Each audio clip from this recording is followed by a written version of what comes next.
At last, Neto has returned home to Den City, mail coming by to get him to log on with her to Internet City.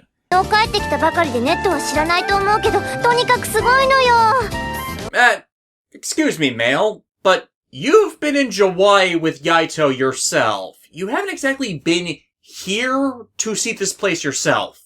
This is actually the first episode the Kids WB broadcast as Season 2 of the series, and this dialogue didn't make any sense there either, despite them avoiding all reference to the previous arc they could. And honestly, I'm surprised it took this long to actually introduce us to the greater cyberworld and not just the local system servers. I guess you could see Net City as acting similar to the Net Squares in the first 3 games, but really it's just a general resource hub for the transmission and streamlining of commerce and online gaming. Like one massive internet site, or an MMORPG that actually impacts the real world with your interaction with it. Also known as the plot to any major VR isekai series. What's silly about this is, again, the retcons. This place is late revealed to have straight up existed 20 years back. As Rockman, during streams events, Solo time travels back that long and ends up interacting with proto-navis there. Thus, for them to never be here before, yeah, it's a bit silly. But hey, at least now they have a better cyberspace environment to interact in that's far easier to draw and animate, as it just looks like a cyberspace version of a cityscape. As such, a lot of the episode is just wasted on showing this place off, despite its merits being no different than you'd see on the normal internet, such as Higure expanding his chip shop to being online as well at no extra expense for his business, which all interrupts and acts as a huge distraction against the development of the first of the gospel plots, as it's an element of the series that should have been present from the start considering it's just basically an extension of the internet we normally see in the games, just with fewer winding mazes in its setup. To its credit with these distractions, at least Midori Kawa finally gets to introduce Toadman properly to the series, with the frog-themed Navi battling out with Numberman in an exhibition match to introduce the new battle coliseums for structured net battling. Unfortunately, this marks the Navi's only real appearance in the series. Like several other prominent characters seen repeatedly in the first season, Midori Kawa and Toadman both end up getting the boot from the series after the start of Access, to not really be seen much again after that. A frustrating reality in her case, considering her support role when her character returns in Battle Network 5 Team Colonel, which really could have resulted in some interesting things for Team Cross Fusion. But no, she had her slot swapped out for either Yuriko or Mail. Though frankly I can think of a canon character for the teens I would have rather she taken over 4. Regardless, their battle showcases some new dynamics for battle chips, including remote command of the root viruses some battle chips come from, like the cannon chips. With Midorikawa winning, cause Higure hesitates in wasting a rare chip in such a battle. With that over and done with, and also with a quick moment to present to the audience for the first time Forte.exe, and his absorption of some of the server's data to add to his mystique, it allows us to finally focus on the beginning of the gospel plots, which are a direct adaptation in this case.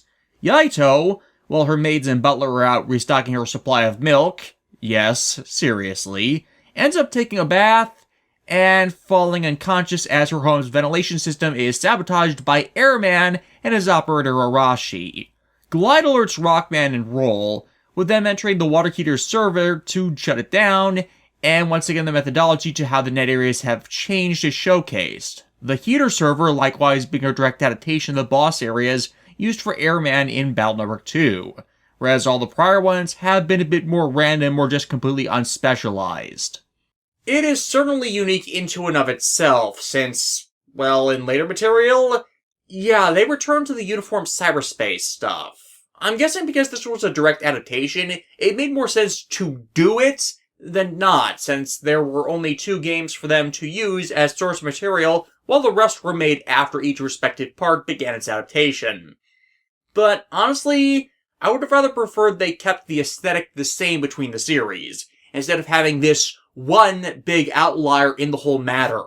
Yeah, this one was written by Tako Kato, his first of 2 writing credits on this season. He more normally does animation direction and may have had a hand in this. I just don't know, as in regards to research to the series, I'm still operating off of just the Anime News Network's linked material on this. Also the Rockman.exe corner, but I will get to them later. But despite this being the only real time we tangibly see this, it is nice to see, as it focuses Neto to once again be smart in how he solves environmental puzzles, something we'd not seen much of in this series. Eventually though, Rockman does find Airman and engages him, while Neto and the just returning staff of Yaito's home try to get her out of danger, only to fail as there's just too much gas pouring out. 会社なんか関係ないね。もっと大きな目的があるはずだ。何？金持ちの子なら誰でもよかったんだ。そんな理由でヤイトちゃんをひどい目に遭わせるなんて許せない。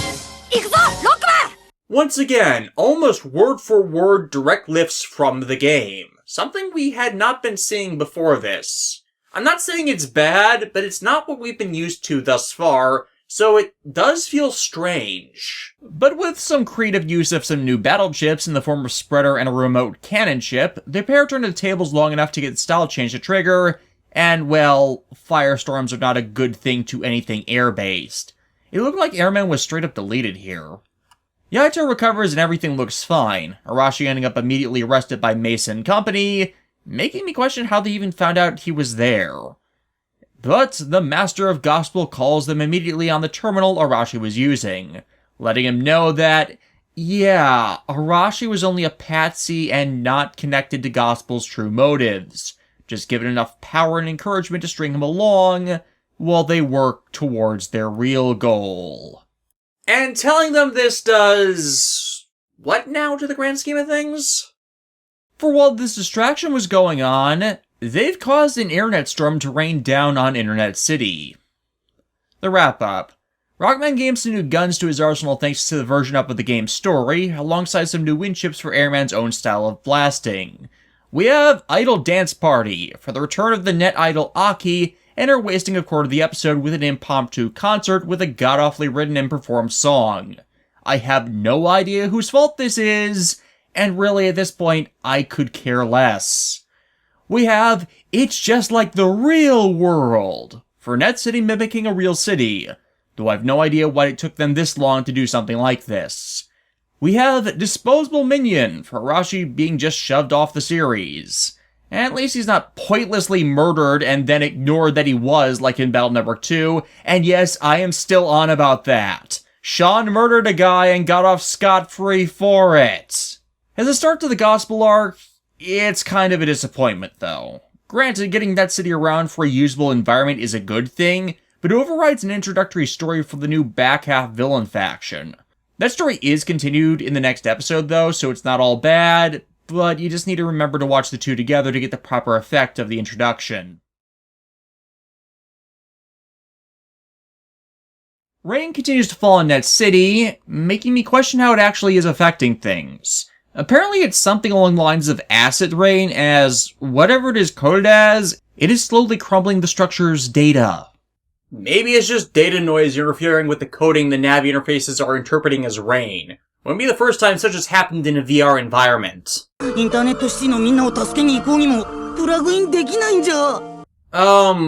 I know AI in this world are considered sentient beings, but you guys do know about what a data backup is, right?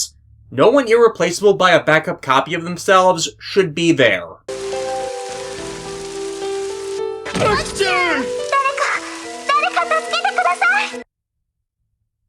Oh no, we must do something. We can't possibly let that inept singing AI die. When does this story get rid of her again? I want to say she's gone before Access, but she needs to be gone sooner. Regardless, they can't connect to the system remotely. Only those with a direct feed in or out could possibly do that. Fortunately though, a way in was established last episode, with Igori having opened a shop in Net City that could act as their access point. Nice one for Neto for being the one to remember that. Though apparently the .exe world is suffering from a bit of idiot plot syndrome, as it's revealed that a lot of government and private organizations have offloaded much of their data to servers that make up the Net City, meaning that with the place ready to collapse, a lot of information is going to be lost. The dangers of operating your entire business on Google Drive or with cloud computing, which no one legitimately should be doing. This is why I keep and prefer hard copies of legitimately freaking everything, even things that are available streaming or for digital download. You never know when it's going to be taken down if it's offline, or a hard drive is going to fail on you. I learned that the hard way as I've had 3 multi-terabyte external hard drives break down. Do you have any idea how hard it is to get data back from those? It's less expensive to get a new one. Fortunately, the net agents are on the case to dealing with the matter, as is Higuri to helping out, even though for some stupid reason, those goddamn drill tanks of Yaito's break through the ground of his store.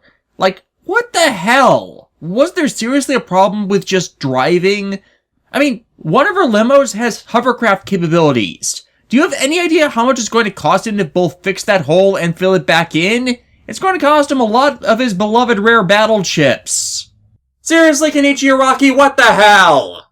Neto seems to have also remembered that he has a brain. Trust me, that actually is a compliment. There are a lot of episodes coming up where the writers completely forget that he's not completely brain dead, as he suddenly has the tech skills to properly bridge a connection Higuri was struggling with, as they're all reminded that battleship use in Net City outside of the Colosseums is forbidden, meaning they'll be limited in what they can do to fight the cloud viruses affecting the system. Style change, dumbass. And it's a regular outbreak inside, with the clouds spawning lesser mushroom and plant viruses that are breaking everything down. And fortunately, this is one circumstance where Glide isn't useless, as the show remembers that his wings are not just a fashion statement, but he can actually fly. Rockman using him as a platform to delete the weather viruses while everyone else takes care of things on the ground, including Rush spawning a massive counter viruses to delete things, all while Forte just stands there, watching. Menacingly! Eventually, the number of viruses they're all fighting take their toll, and Glide is shot out of the air. The Navi's connection to their operators summarily cut. Rock, Roll, and Glide for some reason ending up under the city after a massive explosion, while Shark, Wood, and Skullman take over for them in fighting the viruses, as their operators at the very least can use battle chips to support themselves as officials. In the sewers, however, Rockman and company find the damaged frame of Fireman, him having been attacked by the instigator of all this when he stumbled across the place that's causing it, a virus factory that somehow was installed within the same server as Net City. They offer to help him back to Hinoken, but of course the former World 3 Navi is too prideful for that, so they leave him to be until they've dealt with the interim threat. Gospel?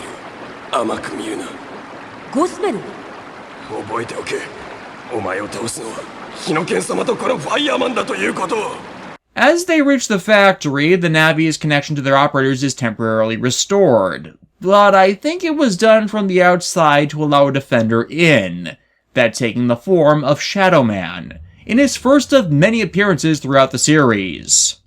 As I have said about his appearances in Battle Networks 1 and 2, Shadow Man and his operator take the whole mercenary angle to all of this. And while that context isn't clear at this time, since Shadow Man's operator Dark Miyabi doesn't appear in person until Battle Network 5 and Stream respectively, Shadow Man himself is upfront about him just being hired for an assassination gig. And he's that respectable kind of assassin that lets you know it's useless to resist up front.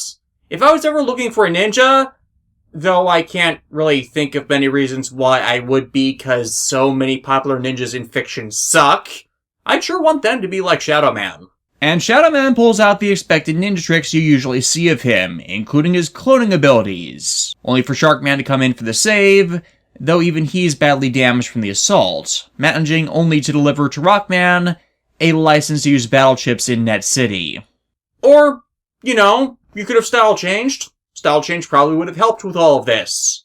You literally set up the perfect narrative circumstances between Guts, Shield, and Team Styles to take advantage of those powers in such a location, and now you're just throwing them all away. Well, to be fair, they're not entirely throwing that out, but using as a narrative excuse for Yaito to then buy out Higure's store and rare chip supply for their own use.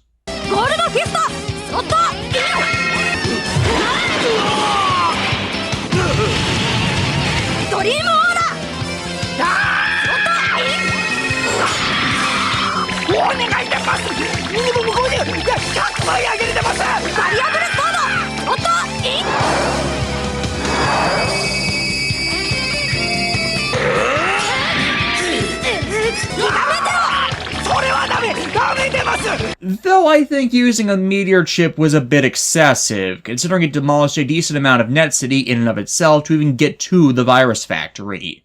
Regardless, it causes Shadow Man to retreat, and for Rockman to finally style change to Elect Team. Yes, I'm just going to call it that for simplicity. to rush a lot of them out of there with Glide's flight power. And with the factory destroyed, it becomes a much easier job to clear out the remaining viruses. But of course, Gospel treats this as a minor inconvenience. They have more schemes on the way. This was just a display of their capabilities. Though why they would want to do something like this to advertise themselves instead of to do everything in the shadows is a bit baffling.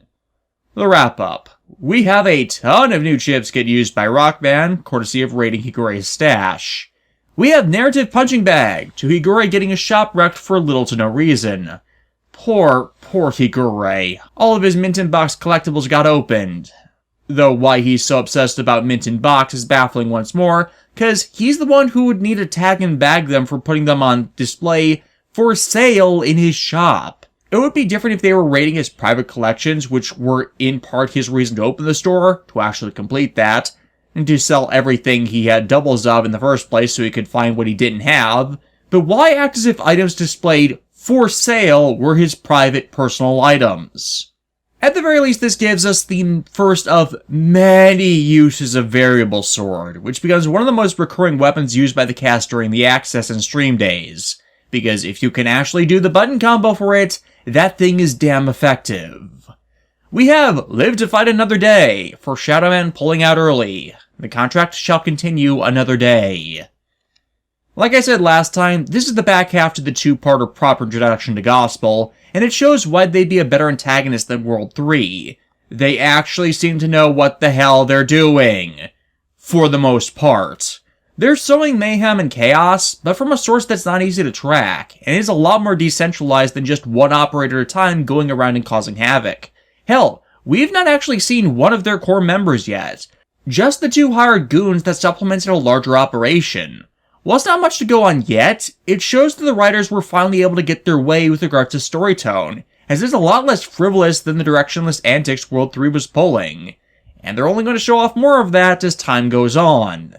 Alongside a bunch of dumb plots, because again, that's how the first season fully rolled. We open this time on Higure in his shop, burning through his own finances in the search for rare chips, only to find he's broke and 3 months behind on rent, and I'm betting that repairing the damage Yai did to the place is not helping on that. Seriously, how bad of an otaku is he? Smart otaku know how to not spend their entire savings on their obsession. It just means that on occasion, they have to sell some of it, especially if they have duplicates, to make ends meet. And for rare collectibles, that's a long-term death sentence to sell everything.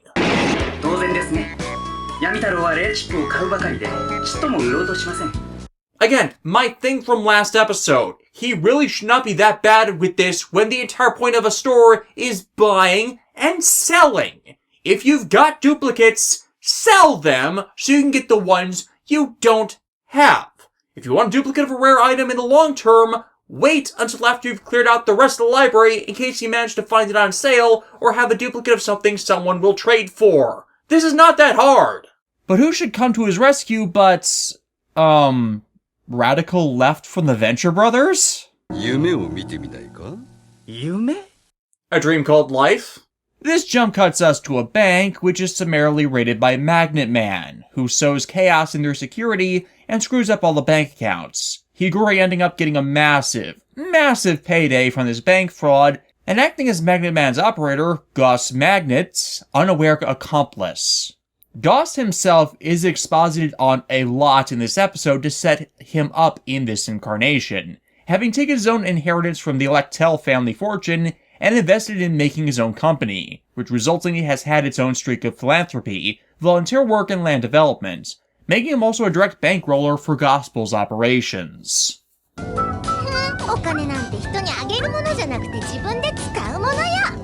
Or, you could remember to pay your work staff. I mean, I know you're supposed to be a spoiled brat in this incarnation, but you really don't know the value of a single yen, do you? Then again, neither does Higure, him purchasing with his ill-gotten gains a gigantic skyscraper, which is just wasteful considering the guy wanted rare battle chips, even if he did get 10.8 billion zenny. Assuming, as with most Japanese material with fictional currency inevitably ending up equal to yen, That's $108 million. Show of hands, who would be generous in supporting their friends and spreading the joy if they won a $100 million lottery? But of course, there comes the bad news, and the money Higure got? Yeah, it was directly from Yaito's bank account. In fact, it came from several of her assorted accounts. She finances entire banks on her own. Somehow. Again, Gabcom is a third-rate game company in this world. She cannot have that much excessive wealth. Also, there's the whole matter of banking protection and bank fraud, which she and her dad can sue them over. Regardless, Magnet Man continues his banking fraud, continuing to dump it all into Higure's account, and you just know that if this story were in the real world, the police would be knocking down his door and arresting him as the sole culprit. It is called owning stocks and having investments, dude. It also happens automatically if you put enough into a savings account. But yeah, Yaito now has to experience the humiliation of being flat broke. At least, again, until her dad fixes this, as there's no way a corporate account being raided is not going to go unnoticed by forensic accountants Gapcom has to have on the payroll. But in the interim, Yaito has to live the life of a normal kid without the lavish accompaniments she usually has had at her beck and call. Oh no, this must be a torture unlike any other. She gets to learn how the 99% live their lives. How absolutely terrible for her. Yes, once again, I have no sympathy for a financially spoiled brat when 9 out of 10 people in my generation don't have any form of savings. I only do as living out of pocket for 3 years, followed by only being able to work part-time for 3 years, let it be being freaking frugal in regards to spending before I was able to get a well-paying job at Amazon that pays more than all of my bills. Set financial limits, never spend more than half your paycheck a month, after expenses, on anything, and shove the rest over to the side for future and unexpected expenses.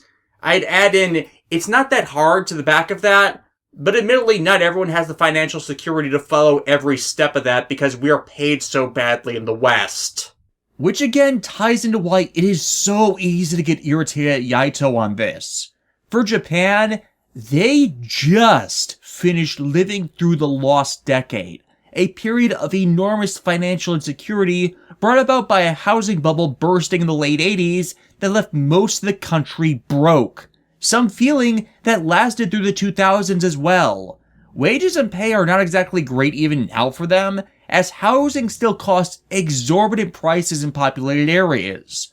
So even in regards to the time this was written in, Yaito's spoiled bratry conduct was understandable as not a good thing, and no one could relate to it. Her being humbled was overdue, but likewise, it's hard to sympathize because there's no reference to a normal person gaining untold riches, becoming spoiled beyond all reason, and then losing it again. It's a stock TV plot, but it just does not happen. Of course, Yaito's not the only one affected. As Midori Kawa reports, lots of other companies have had their finances misplaced to other sources than their own, and it's starting to destabilize the economy. Which is bad for everyone, as usually what follows from that is a slashing of wages and mass firings to then pay off the company executives and stockholders.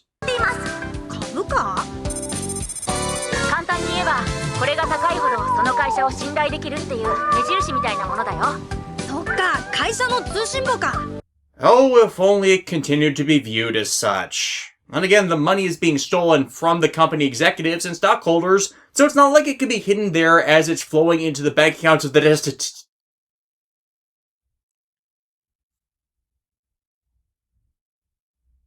Holy crap, Goss and Magnet Man are actually doing a Robin Hood gambit, and that's a good thing! And hell, that actually fits with the backstory they gave of his philanthropy. What better a thing to do than redistribute wealth from the super witch to those in desperate need? The problem, of course, is it's not happening to everyone. It's being one-to-one transferred and just making some destitute people like Higure into the new super rich class, which is just as bad as opposed to evenly distributing all wealth. Enzan's interests have been piqued, however, as he's the vice president of his dad's own company. Thus, to secure themselves against this chaos, he has to see the bank system himself to make sure the irregularities aren't from one system's corporate mismanagement. Then again, there is a reason that banking is decentralized between numerous organizations, so you can't just electronically hack one and get access to every one and thing. And yeah, Anzan's found the root problem. Their routing numbers are getting rerouted at the source by their data being exchanged. So the system is reading one number as another and sending it to the opposite account it should. It's actually not that uncommon a problem, but seeing it tied together en masse like this is a bit more irregular. And sure enough, he finds Magnet Man in the server under a magnet barrier, and thus the jig is up. Goss having Magnet Man withdraw before alerting Higure that people are going to start coming for him to steal his chips, as a misdirect to the otaku going nuts, making the normies think he was responsible for all this. But since Neto figures Gospel was somehow involved and was using Higure from the start, well, Goss has no choice but to cop to it and fight them. Magnet Man tries to pin Rockman with magnet panels to lock him down, but fortunately Neto still has the battle chips they harvested from Higure in the last episode, thus allowing him to remote break the panels with meteors, only to then be rammed by Magnet Man's ability to clone himself into North and South poles. Fortunately, Anzan and Blue show up, so we can have a full-on Red Oni, Blue Oni face-off, with the allied Navis just straight ending this with another casting of a double life sword, which straight deletes the blue copy, leading to the red Magnet Man's retreat. However, the building Higure purchased actually contains a secret room where Goss has been all along. Their attempt at confronting the man held off as he hits a switch which disassembles the room and lets him fly off in one of the silliest villain helicopters I've ever seen, and I grew up watching Hanna-Barbera and Warner Brothers cartoons. Regardless, the bank accounts are all straightened out, Yaito gets her money back, but summarily Higure is left flat broke once more. The wrap-up. I'm not sure if the Meteor's 9 chip from this episode is the same as the Meteor chip from the last one, but without any external way of confirmation, considering there are multiple types of Meteor chip in this series, I am going to be counting the two as separate. We have no moral theater for Higure and Yaito, neither of them learning anything from this ordeal. Higure is still a money-wasting chip otaku despite having a massive selection at his shop that should be making him successful, and Yaito remains a spoiled brat at the end. We have steal from the rich, inconvenience the poor, two Goss magnets. To be honest, had he tried to dump all that cash to multiple people, I think his plan would have worked better, and an argument could have been made about leaving it as that permanently. After all, companies rake in billions a year. What's one we're in the red for, what, a week? Look at 2020 and how many businesses survived that. Sort out the redirection issue and you're golden. While bearing arc significance because Goss is going to be a character of note for years after this, yes, he reappears that much after the Gospel arc is over, it makes this one a must-watch as his proper introduction, but it's not all that great. Beyond the money transfer stuff, though, Goss does come off as rather flamboyant as well in his mannerisms and voiced by Hideyuki Umezu, something not seen in the dub portrayal of the character where he's voiced by Ron Halder, known for voicing Walter in Death Note and Dr. Tauros in Zoid's New Century Zero, and Dr. Jones in Transformers Energon at that. And yeah, while Ron Halder is good at his job, he doesn't have the range to pull off that flamboyant character portrayal Umezu is managing. Then again, in anime dubs in the 2000s, they heavily played down any flamboyant character portrayal, unless the dub producers were making a gag dub and randomly added on that idiosyncrasy out of nowhere, and yes, that did happen. And honestly, hearing that here helps better connect some other things they do with the character later, and not have them feel as off the wall. But again, that's for later. Decent villain introduction, good plan, but not as anarchistic as it could otherwise have been had they tried to give the money to multiple sources instead of just one.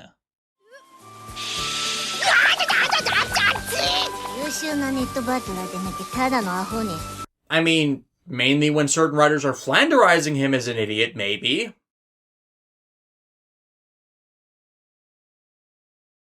We open once again at the waterworks with Dr. Freud, someone having hacked the system and dumped most of the water in the facility, and resultantly destabilizing the pressure in the tanks so they can't just rush to refill them, as wastewater risks contaminating the facility irreparably. Gotta say, the hacker is good if he wants to sow some chaos, especially as it's just a test of their security's operating speed, by Quickman and his operator, Daisuke Hayami. Well, at least it's not a straight-up idiot environmental terrorism plot. Yet. I run into too many of them to discount that. For the next day, Neto and company are out on a walk in the wilderness, Saloma accompanying them up to the Okuden Mountains, where they're pointing out all the unique flora in the region, and I'm just completely lost during this part. Sorry, but the wealth of my floral insight is limited to knowing what honeysuckles symbolize, that you probably want a few bamboo plants in your home as they're hard to kill and provide you fresher oxygen than the grass outside, and to not feed blood to a Venus flytrap lest it starts singing show tunes. As they travel up the mountain, though, they see some things that would make for targets in Daisuke's environmentalist crusade, with the region being deforested for wood supplies. Saloma quoting a line from a letter that's been passed around as evidence that someone may use less than legal means to stop them. I mean, it depends on whether the area is going to be reseeded with new trees or redeveloped. Plants are, after all, a natural resource that just takes longer than others to recover. Partly because when an area is deforested, humans have the annoying habit of repurposing the land for housing or agriculture. Hell, some logging companies buy up the rights to forested land, strip it, and then resell it for a markup. When what they could do, and what some actually do perform, is buy up the land, take out some of it, and then replant the trees so they regrow over the next few decades while they go through the long process of clearing out other sections over time.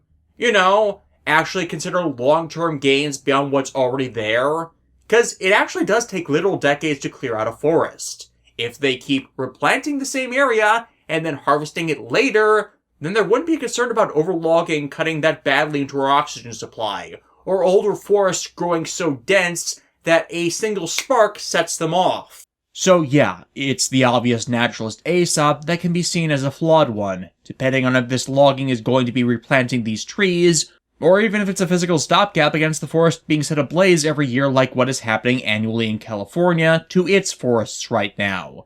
Complete deforestation is bad, but you'd be surprised how many logging companies are actually against just stripping everything without care, rhyme, or reason.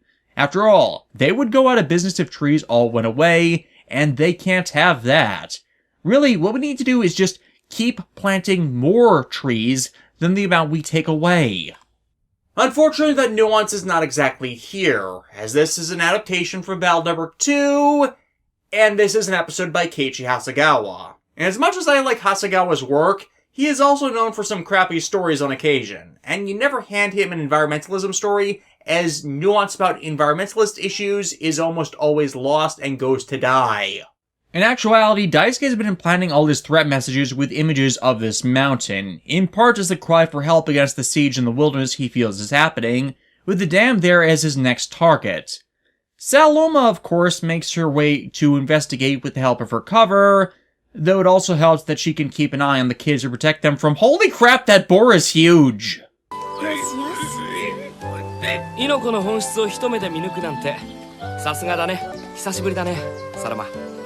Oh? Now, there's a twist made possible by the anime's use of its characters. Actually, it wouldn't surprise me if this inspired a bit of back adaptation. When you meet Saloma in Battle Number 4, she's become the head of a small environmentalist movement, with some of its members taking a walk on the radical side Land needs to help out with. Here, that's actually part of Saloma's revealed in this episode backstory. She and Daisuke were childhood friends and environmental crusaders, but while she went on to work for the government, Daisuke led environmentalist efforts to get laws protecting wildlife habitats passed so they wouldn't just be exterminated when loggers came a-calling. However, things aren't all on the up and up with him now, as Saloma watches him and his Navi Quickman leave the cabin and infiltrate the dam faster than the security system can stop him, with Neto likewise seeing them leave and allowing him to help Saloma in intervening. His ultimate goal being—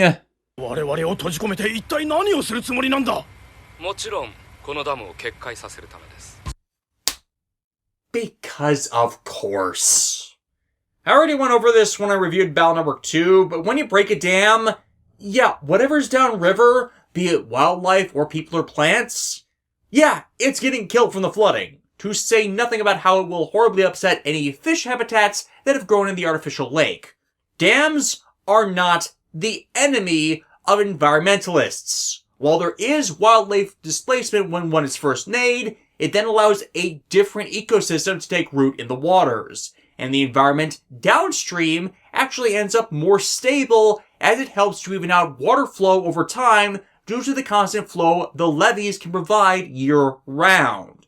Humans get power, fish get a safe place to breed, Any wildlife that feeds on fish can more easily get a meal, and that wildlife displacement isn't permanent. And yeah, he plans to break it by making the turbine spin backwards and force water to flow backwards, which I'm not sure that works the way he intends it. Turbines and dams are turned by the water flowing naturally. There isn't a way to force them to rotate backwards, as there's no force by literal technological mechanics being applied in their turning. There is a mechanical force being applied by a natural effect, but no actual machinery is making them turn. It's like a pinwheel. It's turning because something is flowing around it, and the wheel is catching some of that force to turn itself. Only the turbine is wrapped around a coiled wire and magnet that generates electrical potential, which in turn generates electricity. This is admittedly middle school science and not grade school, but someone Daisuke's age should know better, as should Keiichi Hasegawa. To be fair, this Daisuke doesn't have the game's version of a bunch of bombs to blow the dam, and again, to be fair, he does have a better motivation than the game's full-on terrorist plot. The animal habitat he showed them is the last in the entire mountain region. Construction of the dam chased many of them out of their habitats and straight into the exterminators part of the logging company. While that second part isn't stated, if you look into policy about wildlife in an area being deforested, that actually has become part of common policy if the wildlife itself can't be chased out with more humane means. The laws Daisuke got implemented weren't enough, and with another dam planned for construction to intrude further and destroy even more of the protected land, well, Daisuke snapped for more legitimate reasons than his game counterpart and went to the dark side of the grass, as he couldn't take them trampling over everything as he tried to protect less and less. Well, I will say this to the anime incarnation of the character. He definitely has better motivations, and the logic behind his actions is more sound than his game counterpart. It is still on wobbly ground, but you can get that this was merely the last straw for him, which was not done with his game incarnation. Hell, even Saloma confronting him helps to better build a connection and empathy to understanding the guy.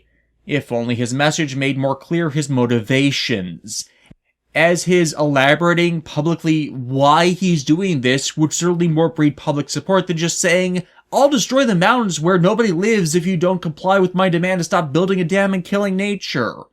Again, it's better. It is much better than most of how these plots are executed. But it's still bad for the motivations of the character in that it's in conflict with his ultimate goal. I'm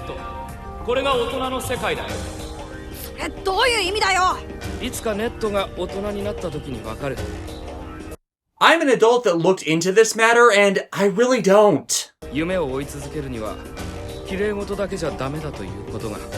And you'll never achieve them at all if you act like an idiot in your attempts to reach them, as you'll just sabotage yourself. So Rockman engages Quick Man, but it doesn't do anything to stop what Daisuke set in motion, and all Quick Man needs to do is just wait him out in combat to win. But unfortunately for him, Rockman's a faster shot than Quick Man is normally fast. But by the time he stops him, it's too late.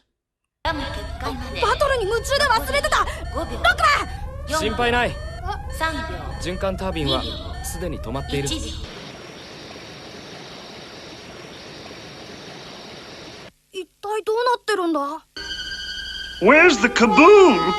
There was supposed to be an earth-shattering kaboom! Yeah, no, surprisingly Daisuke was faking it. Not only would his plan have not worked in the first place in the way he described it, he never had any intention of hurting or killing anyone. His actions were meant to bring awareness to what was happening behind people's backs, and thanks to his transmission and a bit of terror, now they actually are.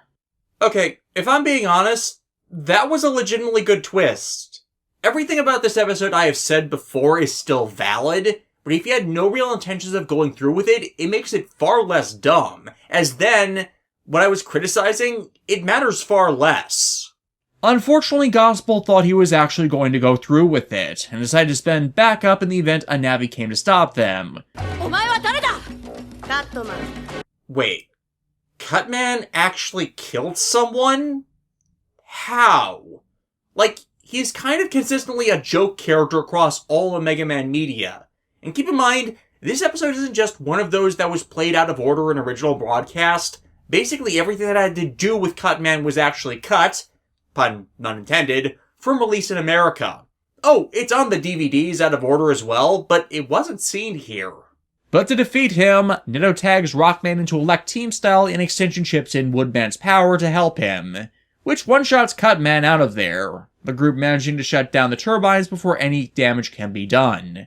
They get out of there, Saloma letting Daisuke go as, well, friendship, and unlike the game counterpart, he actually didn't seek to hurt anyone, though ultimately the entire matter he fought for is left unresolved.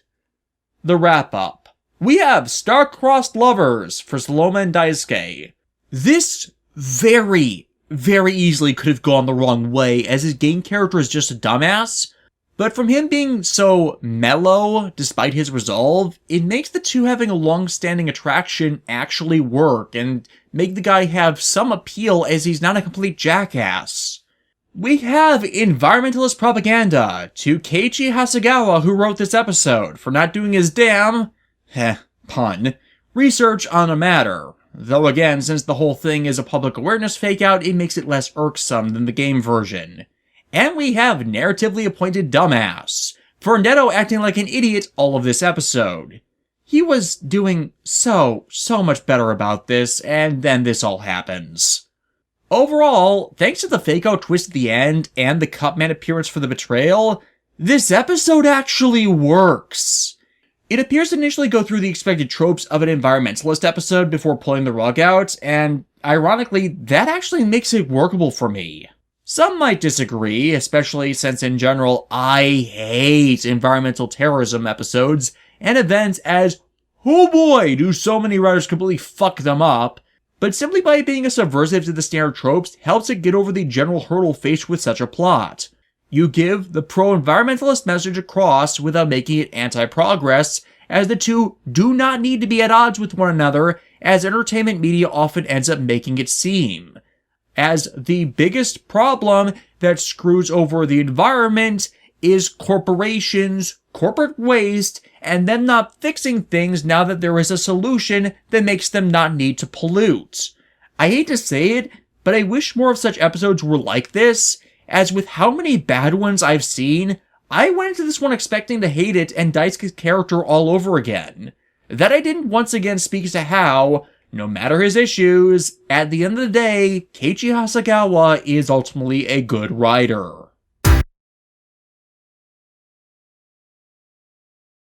Despite summer being over with, Dead Sun City enters a heatwave that turns it straight back to the dead of July, despite it being like September or October for them now, as summer for them ended a while ago.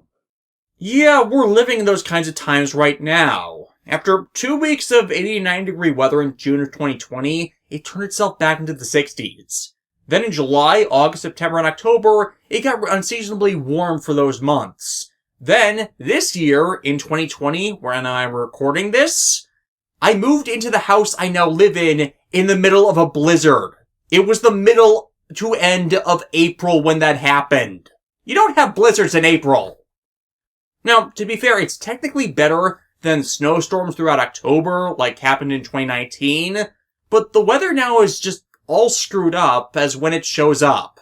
Like, who wants summer to start late, then last 3 extra months? We're not built for that!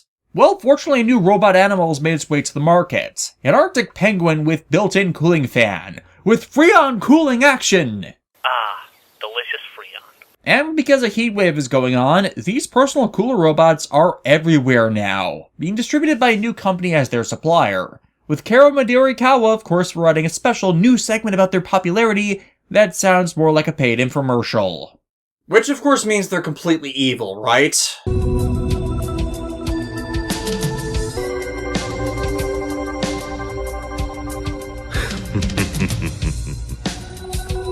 心地よい寒さだ。 Knew it! Penguins across the board in Japanese media? Oh, they may look adorable, but they eat up malicious monsters of hate and fear. Gaze into the face of doom and despair. Unfortunately for them, the former World 3 agents can't afford one. The story segueing to them to show that Elec has bankrolled Maha Jirama, opening a curry restaurant named Maha Ichiban, to attempt to bankroll their continued operations and hired the other former agents to work there, and pay back Jack over time, of course. But with the heat wave, they've not got any customers looking for hot and spicy food, and the lack of any air conditioning in their store isn't helping things either.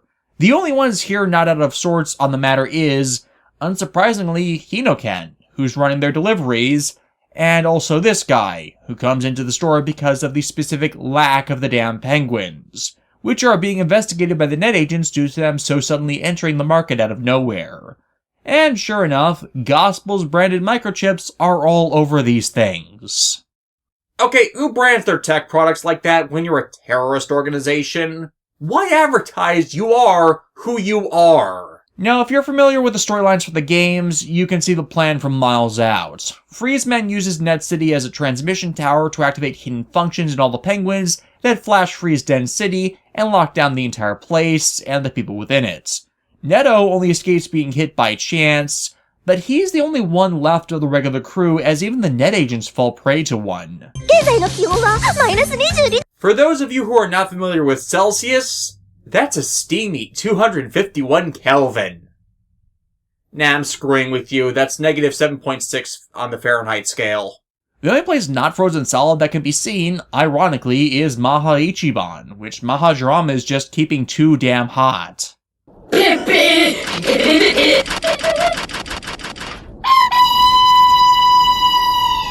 And as Neto wanders the rising waves of ice and snow, the cold sapping his strength, eventually he finds the store when the World 3 agents are out, using the store's jack imports to get inside the system, and the Net City to undo the damage, eventually entering Wood Shield Cell to counter the Ice Tower's defenders, before being confronted by Freezeman himself. A statement he can actually back up. He basically froze the entire city and its defenders solid in a day. Think how it would be if things continued to go unchecked. The dude is hyper-competent and deadly, and he didn't even hit market saturation with his penguins. Think of if he'd done this even 2 weeks later. Ice Stage! Battle chip が使えないのは不便だからな。これでハンディはなしだ。Mesa gave him a license to freely use battle chips in Net City. Did the writers forget that? Actually, they might have, as this was Naoko Marikawa's second script for the series, and the first of hers in the Gospel arc, despite it being 3 episodes after Neto was given that loophole in regulations. And it's not like Freezeman would care much about it. He's a solo net navi, not needing battle chips sent to him as he has his set preloaded for use wherever. Regardless, Freezeman gets to raining icy death on him that makes the pair have to think fast to survive. Ultimately, though, Rockman's pinned by ice swords, leaving him defenseless to be frozen alive, just as Neto's finally ambushed by a penguin. This time, it's all truly over. Enter Heatman, stage right, the true hero of the day, as he melts the entire area in one massive attack.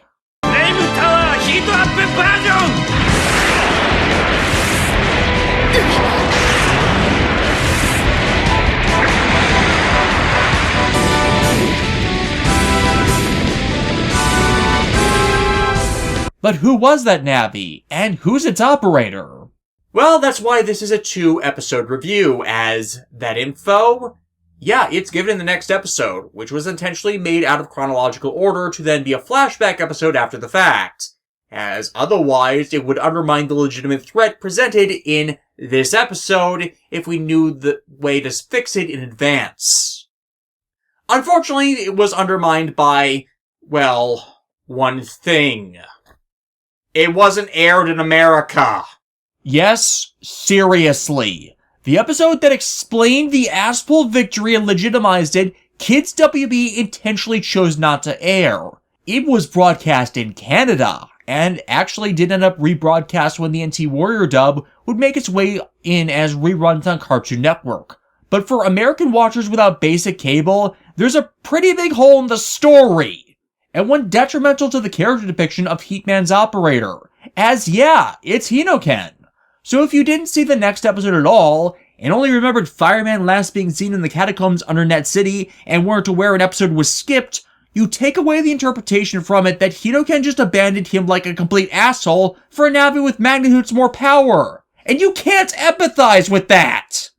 And that isn't a hypothetical. I was online at this point, and people I talked to did take away that misinterpretation. It was something that was shared and argued about for years in the Mega Man niches of the internet who didn't have access to Canada's broadcast or basic cable, and before the DVD with the fucking episode on it got released to permanently correct them, if they didn't see the fan sub that was being made at the time.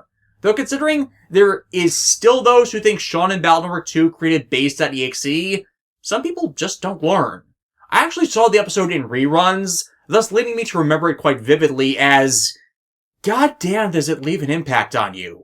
But the one actually responsible for first undoing that damage and countering this mistaken view, again before the DVD got out years later, was actually a fan site that archived info about all the episodes. Rockman.exe Online, created by superfan Ryoko, who is also one of the primary suppliers of the series' RAWs and screencaps to the internet in the 2000s, and worked on the translation of the series under Wolfpack Productions, and actually took over for them later on when Wolfpack Productions head Cyberdramon, yes, that is an intentional Digimon reference, he started out fansubbing all of Digimon's movies, lost his interest in fansubbing between 2006 and 2008 thanks to a bunch of long-standing drama happening around a guy calling himself King Ranger, who was one of the original founders of the subgroup TV Nihon, at least before TV Nihon's current head Takenoko got him kicked out. Because somehow, someway, it always comes back to Tokusatsu.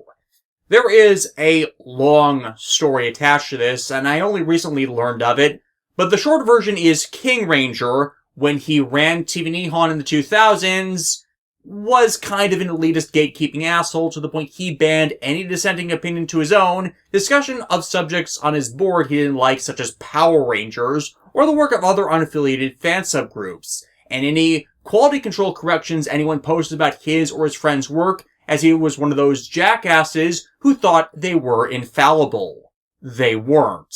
While he was an alright guy if you were friends with him, he treated a lot of people very badly, and was heavily responsible for TVN's negative reputation that has mutated into the misrepresentation they possessed ever since, with him regularly feuding with TVN's main quality control officer and translator Takenoko, until eventually there was an irreconcilable divide between the group that forced him and his side out in the middle of 2007, which led him to slander those who remained on the team for years out of spite as the cause of things when, no, that was him.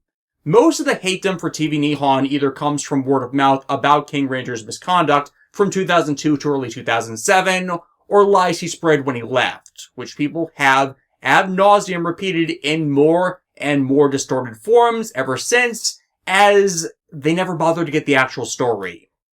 And this is all really the root of a misrepresentation I've actually refuted time and again over numerous years by pointing out all the groups that claim to be better than them since this changeover have provided worse work or make the same mistakes King Ranger did, as they follow King Ranger's stated methodology about localization, which it being more than capturing the essence of what the characters actually said.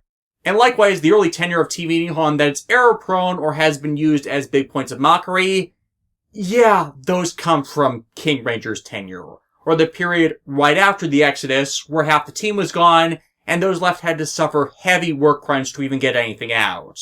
And work crunch is not good for quality control, especially as this was still in the era where fan translators could not get episode transcripts to work off of, thus were doing their work by year, as I have explained before.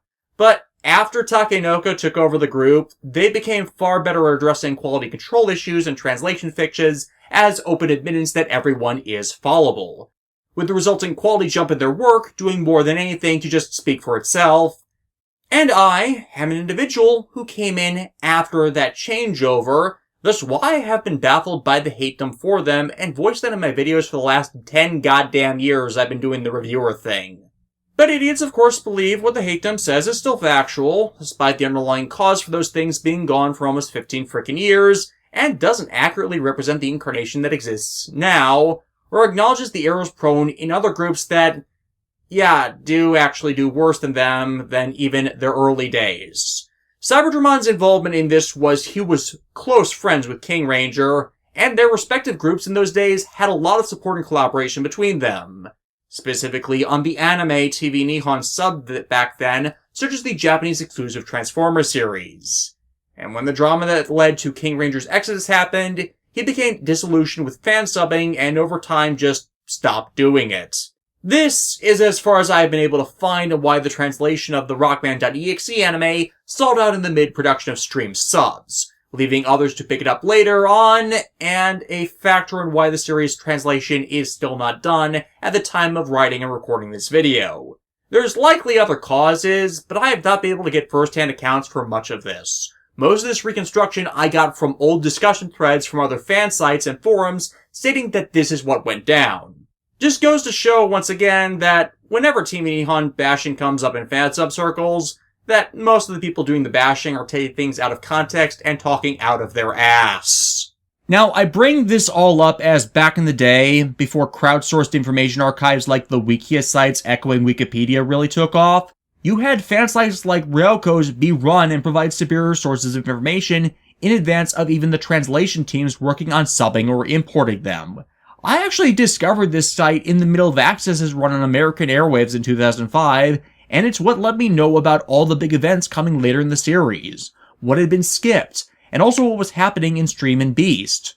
Ryoko and her team of Tabby, Nobi-chan, Heatman, Josuke, and so many others sadly stopped updating the site in late 2006, only a few episodes short of listing what happened at the end of Beast Plus. The site stopped its updates because Ryoko went to work on and took over the Rockman fan translation projects in Cyberdrama instead when he lost interest in the wake of the King Ranger mess. And she is the primary reason why we have Rockman Beast subbed in its entirety, because she cared that damn much about it, even if she didn't have the time to commit as much as Cyberdramon or a lot of the other fan subbers did. And while her site exists online, it's basically been frozen and preserved in the same state she left it since 2012. The reason Anime News Network's archive of info, and even Rockman's Wikipedia pages are as complete as they are, is primarily due to this one site and its extensive bios and credits listings being in turn uplifted and imported into their own archives. Hell, since the Mega Man Wiki's admin stupidly butchered the .exe's animes pages in 2019 and has still been anemic in its replacement of information that used to be there, the site that hasn't updated since 2012 is actually more comprehensive in many areas than the actively being updated wiki at the same time I am writing this in the middle of 2020. How many wikis have extensive screen cap galleries for people to browse through anymore? Practically none.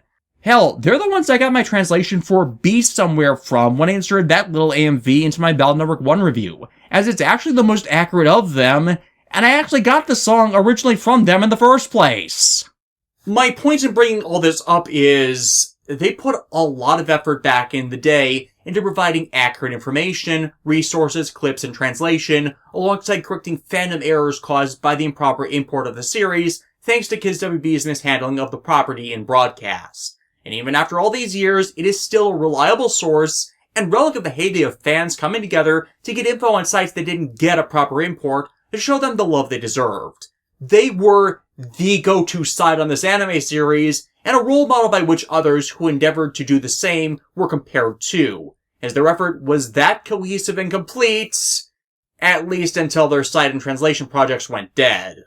During my look into this, though, I actually found out what happened to Ryoko thanks to the site's artist Tabitha Tabby Ramsey still having an active DeviantArt page and social media presence. And that is, well, basically everyone got busy with life and weren't able to keep up with production of a fan sub or the maintenance of a site like that with everything else going on.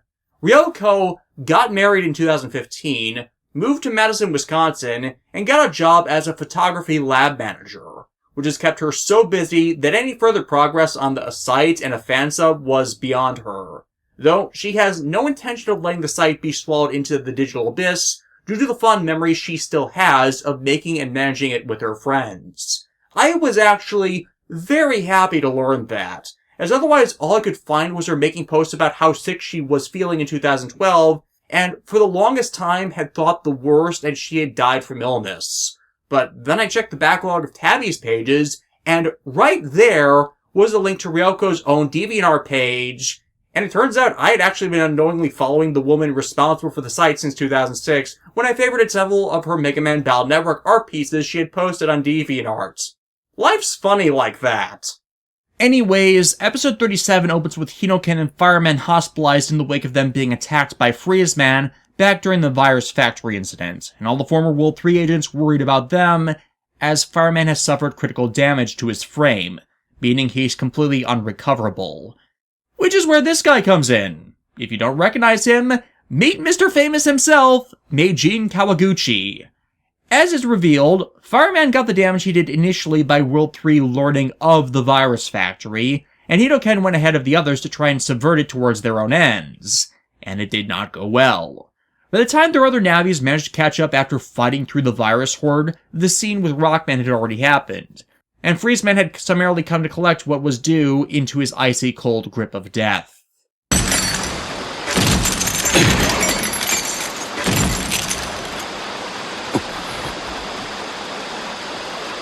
Yes, even proximity is enough to harm the Navis within Freezeman's gaze.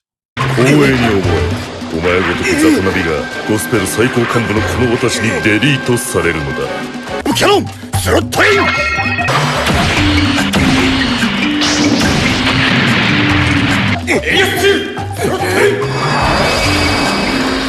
However, it's not enough. Fireman not able to make it out to Net City's registered jackout points before Freezeman is once more upon him. Fireman! The feedback from such heavy damage is what jolted Hinoken into his stay in the hospital as a consequence. The only reason Fireman wasn't straight deleted being Neto's casting of Meteor, and then Rockman's elect team style clearing out the rest of the viruses. Hinoken awakens much later, finding Fireman slowly coming apart of the scenes and being deleted, and he can't do anything but feel helpless as despite being a bad guy, he wasn't that bad a guy when it came to his relationship with Fireman. As after they came together, it truly felt as if they were kindred spirits. And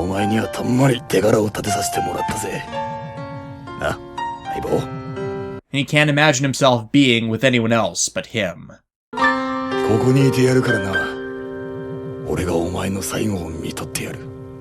This, however, is where Meijin enters the picture as the Penguins begin their attacks. With his experimental next-generation Navi designed specifically to fight Gospel, Heat Man. It's as strong as the 3 agents he fights as a solo Navi operating on its own, but the problem Meijin is having that made him actually seek out the World 3 agents is he can't properly operate the Navi himself, and his data is actually incomplete. If Hinoken were to take it off his hands, he would be immensely stronger and be able to match Rockman operating capabilities. However, on their way to deliver the Navi and talk to Hinoken, the lot of them got frozen. Fortunately, the PT with the heat generation program that was protecting them managed to, in time, thaw them out, leading to Meijin meeting Hinoken and proposing that, to get the most out of Heat Man, they transfer what's left of Fireman's battle data into Heat Man, with Meijin resultantly turning the Navi over once that's done.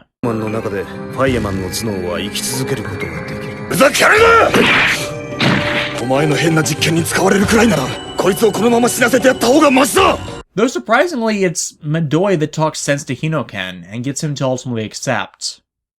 でも相棒はなんて言ってんだい？フリーズマンにやられて悔しがってないかい？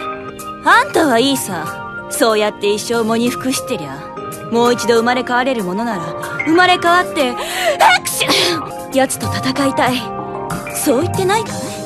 Thus, Meijin goes through with the transfer, and as Rockman and Freezeman are in the midst of their fights, the flame of vengeance burns once more. 燃えろ！燃えろ、ファイヤーマン！俺と一緒に燃えろ！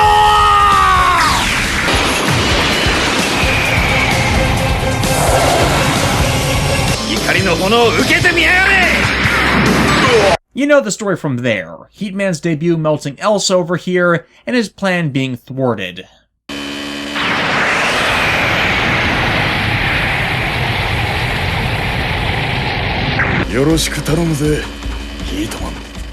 The wrap-up. I am not counting any battleships used in the flashback scenes as a second use, just to be clear. We have a Frozen Man story. No, not the time travel variant. We have Ice, Ice Baby, for a lot of things being frozen over. We have Mr. Icicle, the Freeze Man, who's literally made out of icicles. We have Adorable but Deadly, to the Army of Robot Penguins. This, ladies and gentlemen, is why I have trust issues with cute things as an adult. This does not just apply to bunny cats. We have a Lazarus of the Week, for Fireman's Resurrection as Heat Man. Heat Man would replace the former Navi as Hinoken's partner throughout the Gospel arc, only to later revert to his prior existence during the events of Access for reasons that will be explained later. But honestly, this all is not a bad story for explaining the introduction and utilization of the second of Hinoken's 3 Navis in the series. Flame Man would appear as a Darkloid, Asteroid, and Zoonoid in Access, Beast, and Stream on his own unrelated to Hinoken, so for the narrative of the anime at the very least, Fireman does actually remain Hinoken's one and only true partner. He just gets a facelift for a half a year. Overall, this is a just damn good 2-part story, showing simultaneously the true menace of Gospel and their capabilities as villains if they can affect the world that tangibly through their schemes, and in its latter half, an excellent character piece for both Hinoken and the kind of relationships operators develop with their Navis as more than just a human and an AI companion. As Hinoken's always been mimetically popular in the Battle Network universe, he has to be in order to show up in all but Battle Network 4 Blue Moon and the Battle Network 5 entries of the franchise. It makes sense to give him this to give him more depth than as a constantly faltering villain, and gives him the arc that frankly he should have gotten during the Vacation arc instead of being the recurring punchline to a travel gag. Again, this is why, while it still has problems, I like the back half of this season more. The character pieces it showcases are a lot more thought out, and not smothered by a dumber plot. Most of the time. Kenichi Araki did good, playing to all of his assorted strengths, making this certainly one of the greats for this season, and I'm thankful I also got a chance to talk about Ryoko and her side as part of this, as this one was actually one of her all-time favorite episodes of this franchise. Because I really can't understate either how important her side and her team's efforts were to this fandom. I hope these days that she's doing well, and is aware of the impact to many of us she did make. Because of course they do the Sentai pose.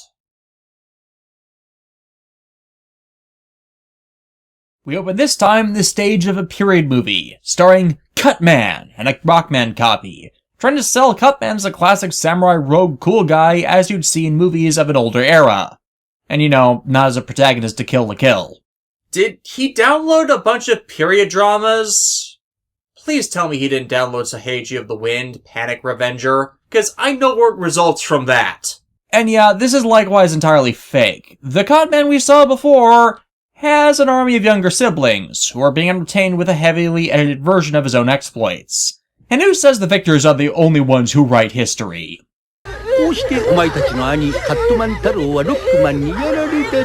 When? I've been going in chronological order, and that hasn't happened. He escaped after he stabbed Quickman in the back. Yeah, Cutman's a pushover, but he's not that much of a pushover.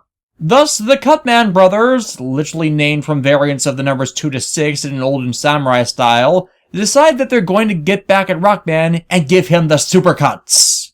Unfortunately, they forgot the coupon of the day, so they were only able to get him in for a quick trim.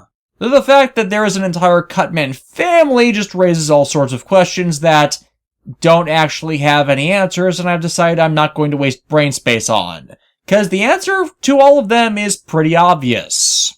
And that is that Cutman in all Mega Man incarnations I have ever seen, if that's not so in stuff like the Archie's comics, I haven't quite read all of those, so there might be one that's better, is consistently a wimpy loser.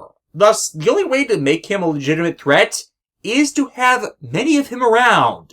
Ergo, the Cutman brothers are born. Though sadly, the same thing ultimately results. These doofuses are comedy gag villains, with the only thing making them a tangible threat being Shadow Man backing them up from within the shadows. Their revenge takes the form of them pulling pranks on Neto, and that likewise giving the cast an excuse to frustratingly call Neto an idiot again for things that are not his fault. Seriously, if I have one beef with the gospel side of things in this season, it is them consistently doing that when they shouldn't be. Sure, Neto is dense, late to everything because he has poor time management skills, and isn't the best at certain school subjects by his own admission, but he's not a complete moron, and this isn't even his doing. Of course, why they're even mad at him is kind of stupid in and of itself and not his fault either. A food kiosk in the Chinatown part of the city that Neto wanted to hit up with them only serves 100 special meat buns a day before closing their shop. So they sell them for about 2 hours a day before stopping. I don't know about you, but that sounds like bad business for them to not even try to meet demand or operate long enough for their customer base to really be satiated. They're mad at him because the Cutman brothers causing him to wake up late meant they weren't able to get there before the shop closed. And frankly, I wouldn't be mad at Neto over that. I'd be mad at the store for having that little in the way of service. Then, because they're hungry, they go to a ramen cart that's open, which serves the worst ramen they've ever had, and they just keep eating it even though it's so bad? Like, at this point it's your own damn fault. Hell, if you all know about Neto's late tendencies, maybe the people who live closest to him should have gotten him up just in case. Meaning, this could just as easily been blamed on Mail, since she literally lives next door. The Cut siblings, however, used this distraction to hijack Rockman, heading to tell the others what happened, redirecting his link to a recreation of old Japan where they face him with impunity and old ninja tactics. カットマンブラザーズは紙切りの名人。僕たちの作った切り絵は僕たちの言いなりに動くのです。 They must never get their hands on Doodle Bob. Who knows what would happen if they brought to life that agent of chaos. No, instead they Pepakura his friends into existence, mimicking their attacks on him, but fortunately he's stronger than their paperman, so it doesn't quite work. However, the constant fighting is taking its toll, as Neto isn't able to connect his PTs to the network to be able to send him chips or trigger style change. And because they hijacked his transmission before cutting the remote feed, Neto doesn't know where to connect to support him. That, however, changes when he at random runs into Enzon, who was also out getting Chinese food that day in the district, and they spot a machine that happens to be malfunctioning, with Blues coming in with a fire sword to decimate all the Cut brothers' creations. And likewise immediately spots Shadow Man stalking behind all of them. So while Rockman's busy finally getting one up on the collection of doofuses with him finally remembering he has Heat Gut style, well, it has been a while since he's used it. Blues gets to have it out with an actual freaking ninja, and hot damn is this an excellent fight on both fronts. Rockman getting a chance to vent his frustrations, while Blues gets the series sword exchange in the classic one clash decides the match, with both of them getting cut, leading to a draw. Whereas when the Cutmen try their ultimate attack...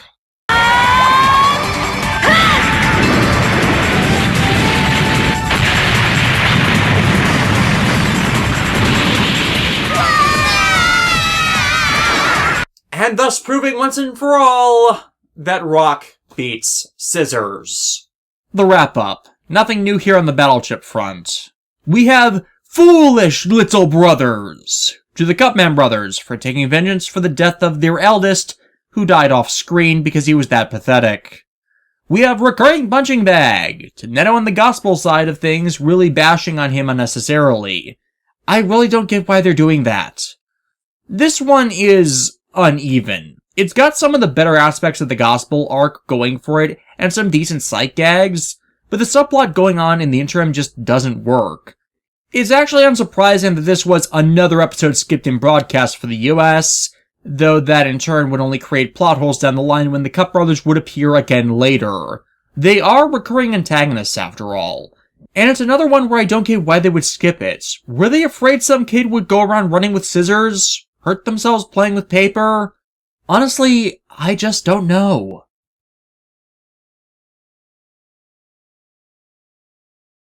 At the local arcade, Decau is taking on a challenger in a net battle. Some dude in a ball cap and badly fitting clothes that has their Navi nightmare. That's Princess Pride in disguise, isn't it?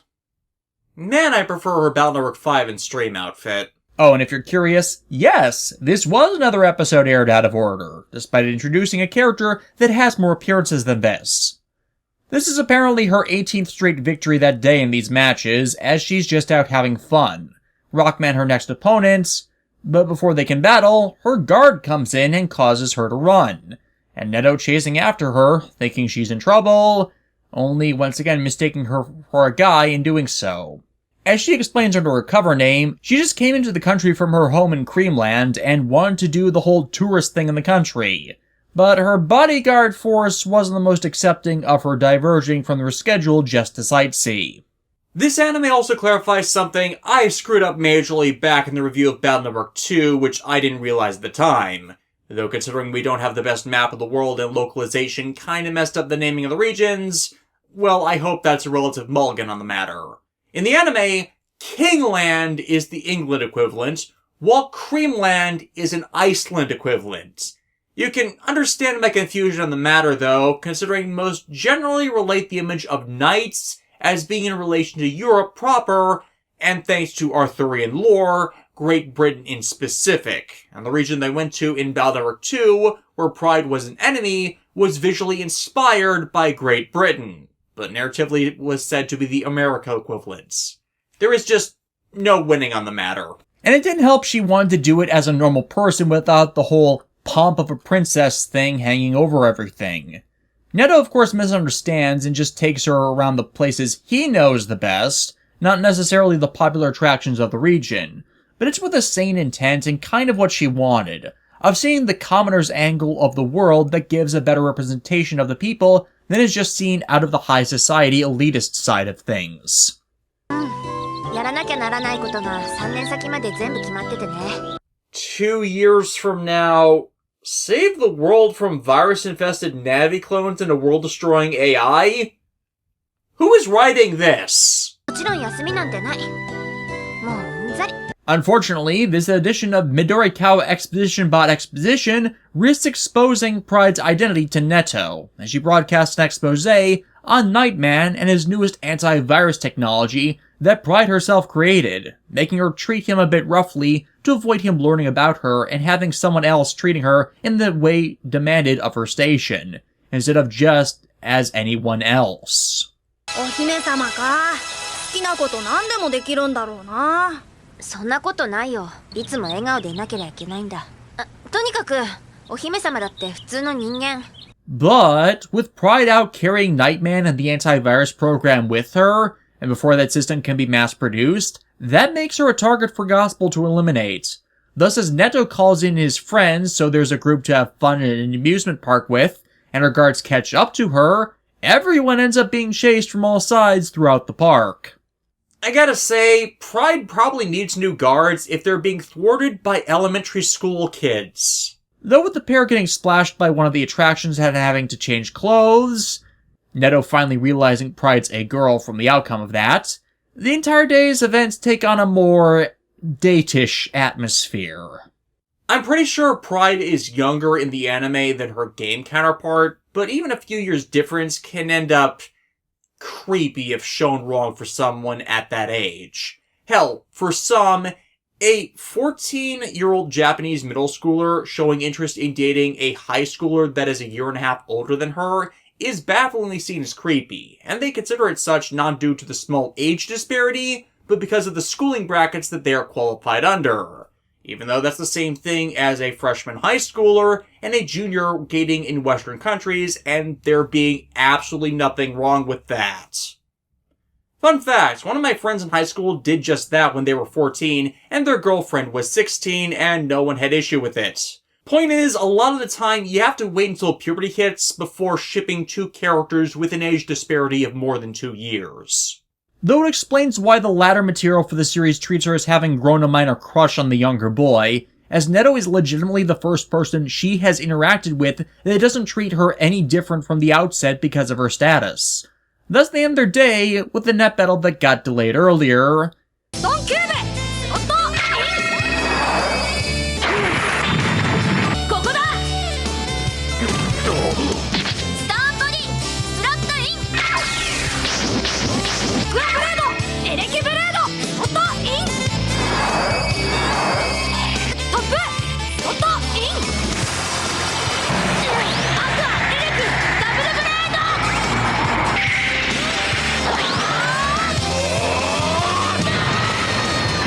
With Rockman actually managing to do some damage to the Titan.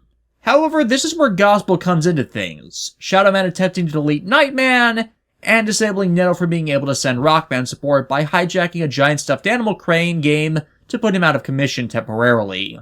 He fuses a bunch of viruses in an attempt to overpower Nightman, the antiviral Navi insisting Pride help Neto first, with her smashing the Gashapon ball and also her hand to free him, and resulting in Neto using Heat Gut style to get the ninja off their backs.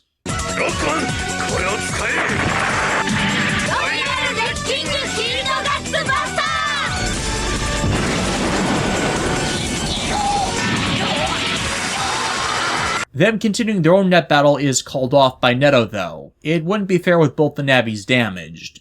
Thus all Pride can do is promise him a rematch later, which never actually happens in any event showcased later down the line as far as I am aware, and close out the day, as she has to return home the next day. But don't worry, they'll see each other again real soon. And when he does, she'll actually be able to tell him that she's a princess. The wrap-up. We had the debut of the Elemental Blade battle chips. I honestly could not remember if they showed up this early in the series or not when I discussed them earlier. Honestly, we got a fair amount of new stuff in Rockman and Nightman's fight. We have Instant Disguise Kit for Princess Pride and her hat of obfuscation. I'm pretty sure if it weren't for the hat, Neto would have caught on to her being a girl. We have Gender Obscurity, once again to Pride in her disguise. And we have You're a Girl? To Neto's cliche response to learning that Pride was a woman. I swear I don't mean to keep doing this, but was there a thing in 2002 with a certain set of tropes? Gundam Seed did this exact same gender disguise for Kigali in their opening episodes that aired earlier that year, with Kira making the exact same silly reaction as Neto did here. I remember other series that I just can't name off the top of my head doing the same thing as well in 2002, so I'm betting there was a communal source to all of them doing this at this time. This episode was the creation of a complete paradigm shift in contrast to the video game in regards to characterization, and not only a good one at that, but a natural one. In the games, Pride's home of Craneland was in dire economic straits, which led her to joining Gospel in order to drag them out from under. Whereas here, Creamland is actually doing well for itself in its development of antivirus programs like Nightman. Thus, there's no reason for her to be an enemy or commit any crimes, bar the mischief caused from her being more of a free spirit. And honestly, good for the anime's writers for doing that. Yeah, it excises a potential enemy Navi from Gospel's ranks to do it, but frankly, Freezeman's already terrifying, Shadowman's doing a damn good job, and they're acting as a small covert operation, by their publicity stunts, as it is. Considering the later development Pride has due to her inclusion in stream and her role in Battle Network 5, having an interpretation that's a straight good guy is a nice change of pace, with Pride joining Enzon and later on Aneta as individuals in the series that take away far more benefits than detriments by the expanded runtime of the anime's ability to flesh them out and expand upon them.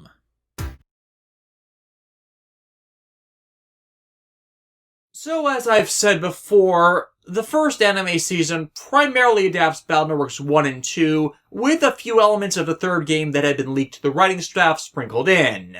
And this is one of those moments. In that we get a Battle Network 3 character unexpectedly thrown into things, which begins as a 14-year-old chess whiz defeats the world's most intelligent chess computer with ease. Lelouch v. Britannia, what are you doing here? Now I wonder what he'd do in a universe like this. No, the player is actually Toragami Aragoma, and his Navi, King Man. Napoleon 曰く勝利は最後の5分間。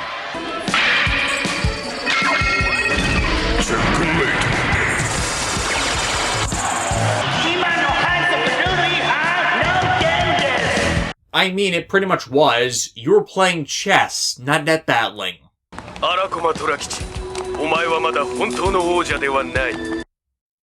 Oh, please tell me I'm not dealing with another one of those idiots. Because I swear, if I am, I'm ending this review series right here. No one of any merit as a person should want to rule over all others as their chief motivation in life. I mean, to be fair, royalty still exists in this setting, but the throne is a duty and responsibility to safeguard the people. Most people who say they want it without being part of a royal family are just assholes with a complex trying to lord themselves over others. Actually, this is Shadowman's doing, trying to instigate a battle between Tora and Neto, as, let's face it, Neto's not exactly a tactical genius in this incarnation. Though by evidence they just showed, neither is Tora. He's just better at cheating and sleight of hand. Showcased when he tracks down Neto, and steals an order of takoyaki meant for him from Mace's food cart. Speaking of, where the hell did he get that? Yeah, he has it in Battle Network 1, but he's not exactly shown himself as a food stall owner in this incarnation. はっくり言って邪道やな。この生地カルシウム欲しさに牛乳混ぜすぎて具の旨味殺しとるわ。だしもあかん。東の降水庫で昆布でだしが取れるわけないやろ。 Yeah, the water thing is actually a thing. Seawater quality is fresher in the Okinawan area Tora comes from on the southern side of Japan, whereas Densan seems to be Tokyo adjacent, and the seawater quality is not exactly great due to all the ship traffic along the coast over there. And yet, Toru's trying to taunt Neto into challenging him as opposed to the other way around due to issues revolving around his own ego, and also the rules of conduct and accepting a challenge, where the person being challenged gets to set the rules. And of course, Tora plays by his own rules, as that's the only way he actually wins at anything. Basically, his game is one massive ante-system. You bet when you can't enter, and give it up when you lose. Tora insisting on taking Rockman when he wins. It's actually why he doesn't face many challengers. No one with a brain wants anything to do with him, because he's an asshole. But because he plays to a crowd, he's stupidly popular despite being a complete scumbag shithead who isn't worthy of it. I am seeing too many parallels to a Gary Stu that committed temporal genocide whom I hate.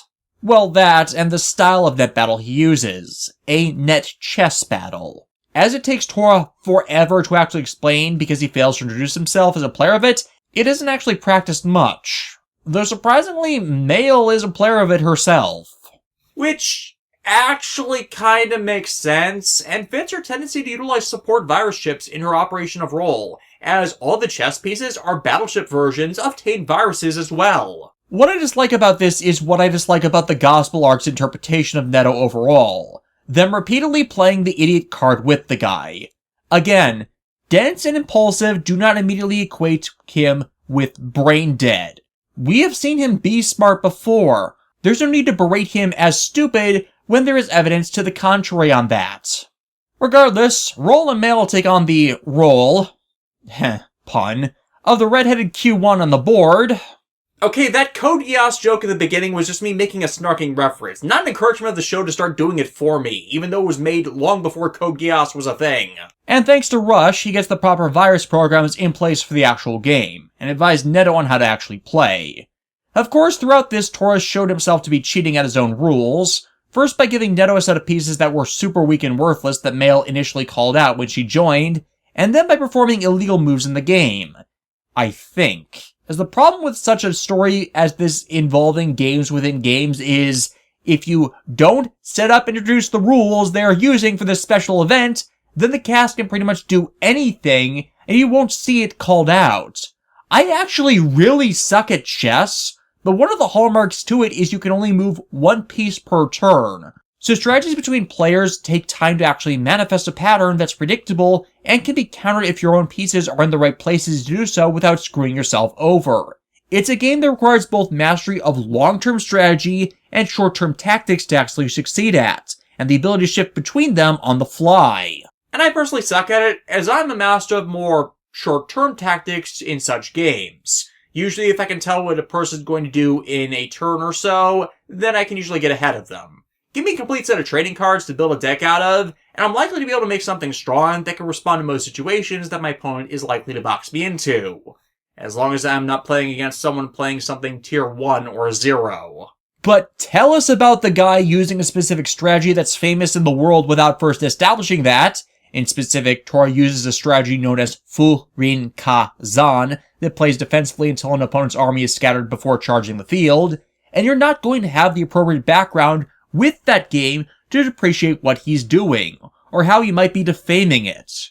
For contrast, and to tie this back to an older review series, one of the reasons people who like the Yu-Gi-Oh! Card game don't care for Capsule Monsters, Dungeon Dice Monsters, or any of the dozen or so games the very early Yu-Gi-Oh! Stuff put out there, is the episodes advertising those things did not appropriately set in place the rules for them to in the long term make them a viable game. The Duelist Kingdom arc of that franchise has the same problem too. If your rule set is too loose in its interpretation, and that a character like Atem can just cheat however he wants with impunity, even though in any other sane universe it would see him as throwing out the rulebook entirely. It, however, wasn't their intention to make a full game out of it, merely make an XP of an existing game to just have fun with the representation of it in such a story.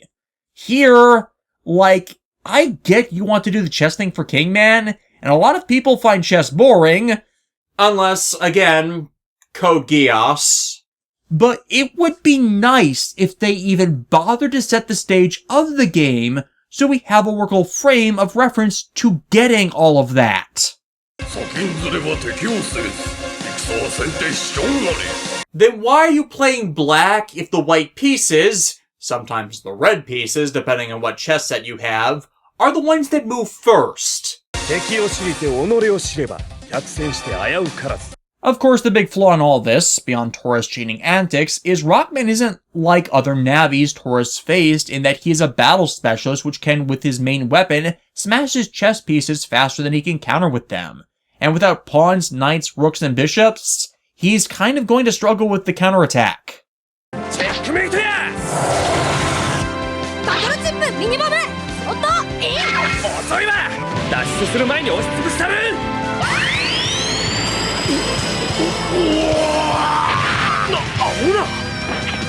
Yeah, best way out of a crushing attack, blow up the panel so it can't hit. But Roll being in the retaliatory line of fire keeps him from attacking back. However, despite taking advantage of that to attack again, Toru and King Man end the battle there. They knew they lost at that if it hadn't been for Roll being in the wrong spot. Of course, this is where Shadow Man comes in with a Scuttle Virus, revealing he pitted them both against each other as he was ordered to kill them both. Rockman going elect team to counter that with a little help from Roll. Though someone will have to explain to me why the special ability when comboed with her is a voltage-charged Aqua Tower, when for everyone else it seems to make use of their inbuilt abilities. An Aqua Tower is just a battleship Roll uses a lot. Wait, right, they hadn't exactly given her the Roll Arrow yet, and she didn't exactly have a real signature move yet. Shadow Man withdraws, leaving the two operators to fight over who really won their match. The wrap-up. We have Toru's chess piece battleships added to the chip roster. We have The Special, for Torakichi coming in with this special style of net battling. We have Zanato's Speed Chess, for Toru and his plot to con Neto into playing his net chess game. Exactly as planned. This episode frustrates me. Not that Toru is really mischaracterized in any way, but by the framing of it failing to properly set things up for the whole bout. If you're going to constantly depict Neto as an imbecile, hey, here's a thought. Do something with it!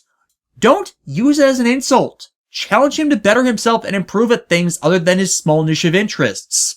Hell, that's what the first arc of the series through the N1 Grand Prix, which I generally do not care for, was doing with the guy throughout the Life Sword training subplot. If you're not really going to do that with him and he's actually fine as it is, then there is in turn no need to bash him. You could still do this plot with him being made eager to play, but Mail jumping in as she's experienced at it, and Toru agreeing to fight them together as they did. All you excise is the unnecessary dragging of the guy.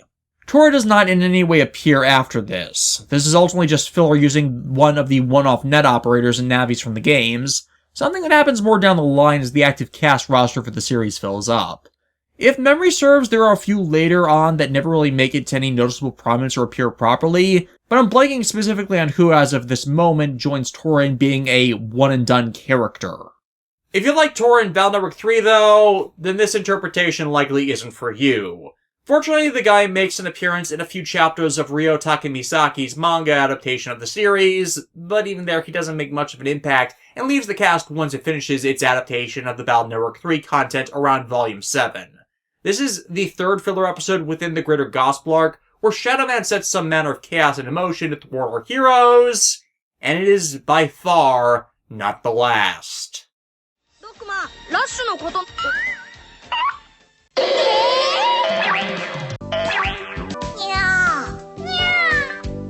Yeah, it's this one.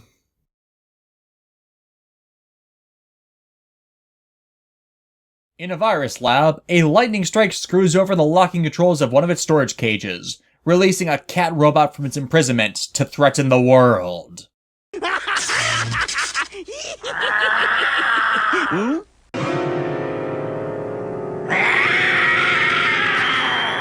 not often I get to do that with a clip of something inside its own series.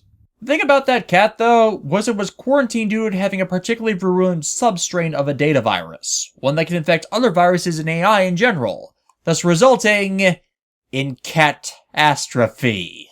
Come on, give me that one. I'm avoiding those puns for the rest of the episode. Yeah, as I mentioned before about this, Kenichi Yamada has a bad habit of writing fetish fuel into a lot of his works, and for some, the cat girl thing does it for them. It does not for me. The only cat girl I will actually cop to liking across all the media I've seen is Aisha Clan from Outlaw Star. Normally, they just annoy me. Before that, though, we have an irritant of a different sort to sort out. Rush. Yes, this is the one where Rush first digital realizes himself in the real world, and with no explanation to how he does it.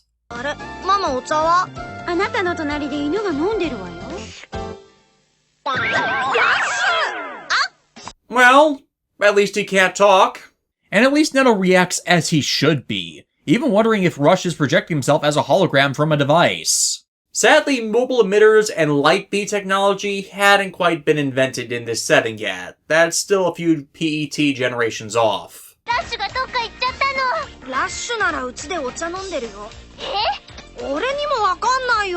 Again, to this series' credit, they don't know either, as opposed to just treating it as normal. Now, with regards to how you can apply later information back to this, Yuichiro could have started to work on and develop his dimensional area technology that can allow virtual things to exist in the real world as solid light holograms. The main core of that technology being able to function on its own. We're rushed to possess one of those cores, then by his warp hole function that he normally uses to jump around places or summon viruses, you could then rationalize him opening one of those holes, and from a high concentration of electrical energy, trip over himself and that function to get him over here. Once he does it once, he figures out how to do it again, and then can freely jump back and forth. It is actually a plot point in the latter half of Access and most of Stream that other entities are trying to figure out or do figure out how to do exactly that. The expansion in the later part of the series would then make it less of a big deal. The problem, however, is still that Rush is an annoyance within the series, he does it out of nowhere, the episode where he first does it has no actual explanation for how he can do it, and the main cast hanging a lamp on that fact that he can do it does not fix the fact that this is something a competent writer should have an answer for within the narrative, and not just one people have to backwards engineer in later parts of the story to fill another's plot holes. After all, this isn't Digimon, yet, where virtually existing AI have figured out how to isekai themselves into the real world. But yeah, them trying to figure out what the hell's up with Rush leads to the rest discovering the cat virus infestation. And then the episode focuses on that as the constant repetition of "nya" and the neckification of the entire cast, as opposed to the AI dog in the real world. One that would basically make Mook the entire crisis of the episode and the cat virus infecting everything if he were actually still in cyberspace. Oh yeah, that is the actual reason why he's not there now from a writer's perspective. His existence would instantly end the episode by chasing the virus away if he was still in the network. Yuichiro shows up after apparently getting a tan on some other vacation he went on.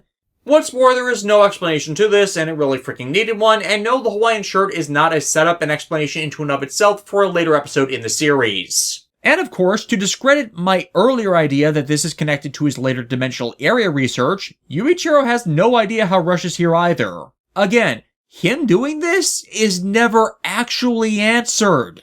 However, the neckification of the Navis is only getting worse. Their program's degrading so they can only act more and more like cats as time moves on. Even their bodies fully transmuting to the point they're useless.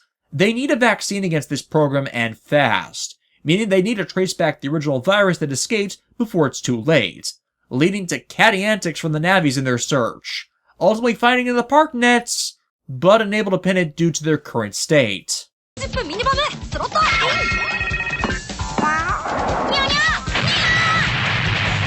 Unfortunately, the virus has affected them to the point where they can't send battleships properly. But even trying sends the cat virus fleeing into the real world where it becomes a cat Jew? Hey, the show made the joke itself, not me.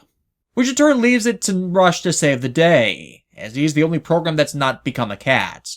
Thus, with a jolt of power to increase his output, Yuichiro gets rushed to pull an Ultra Q and fight the oversized cat back to the sandbox.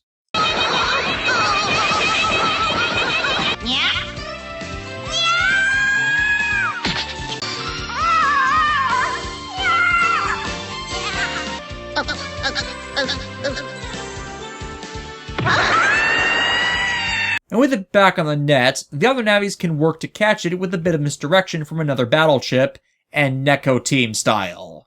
With it finally being caught, a vaccine for the virus is implemented, turning everyone back to normal, with Yuichiro in turn going back on his vacation, and there still being no explanation how Rush is realizing himself as a hologram, just that he now likes making spaghetti.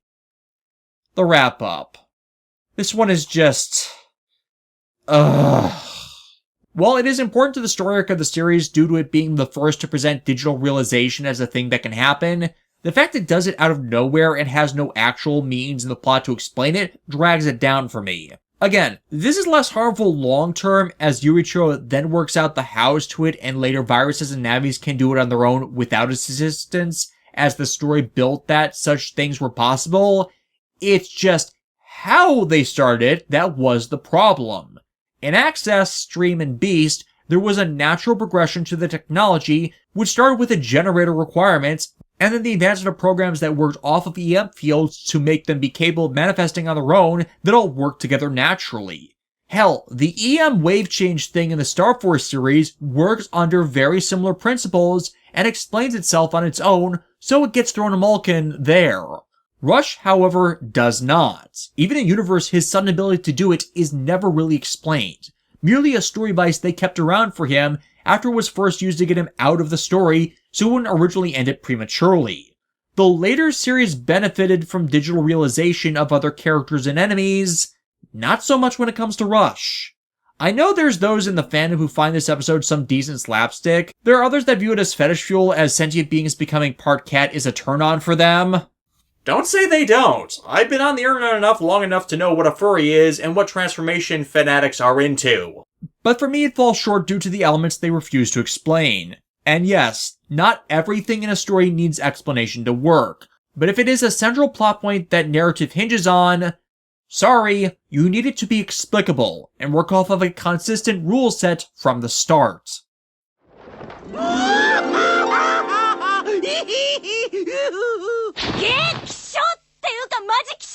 Yeah, that's my response to seeing characters needlessly end up in drag when they are not depicted as being transgender. This is a recurring thing for this character, too.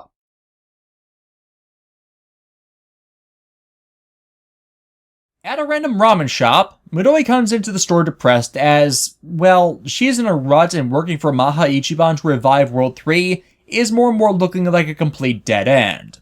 But by happenstance, who should come to the rescue in her Inui? The man, the myth, the legend himself, Goss Magnets.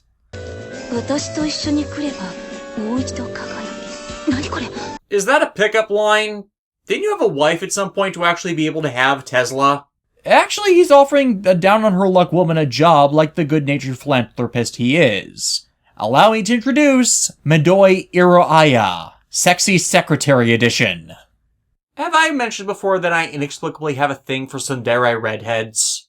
And yeah, this is how she breaks it to the others that she's leaving. Hinoken and Jack not happy at this act of betrayal, even though a lot of them really are in denial about how dead World 3 is. Plus it ignores, Hinoken's personal vendetta against Gospel for what Freezeman did to Fireman, as why it'd be bad for any of them to join. For as far as Gospel will be concerned, they're expendable. Probably won't help when they learn who's actually in charge of Gospel, though.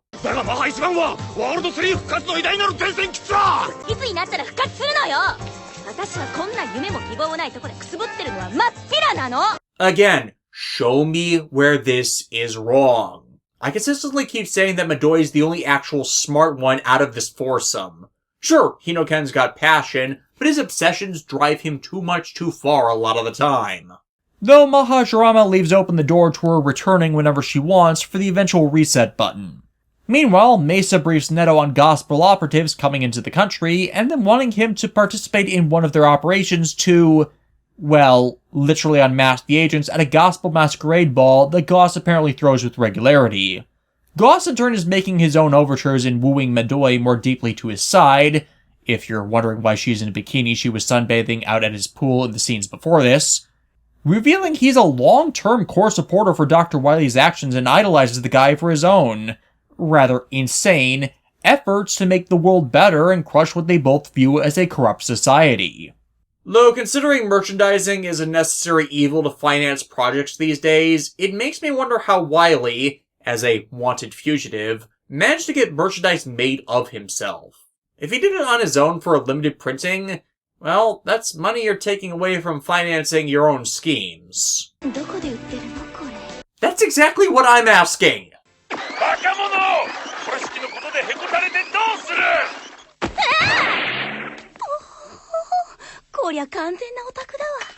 Thus, what Goss is really after in this case is the memories Midori has of her time working under Wily.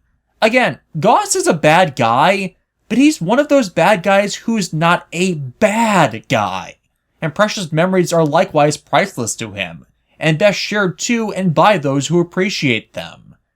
We move on to Goss's costume party, with Team Hikari coming in dressed as the characters from the classic novel, Journey to the West. Okay, no. Just no. I'm going to do something I normally don't do, and paraphrase an author I follow who summarized my feelings on the recurrence of this tale.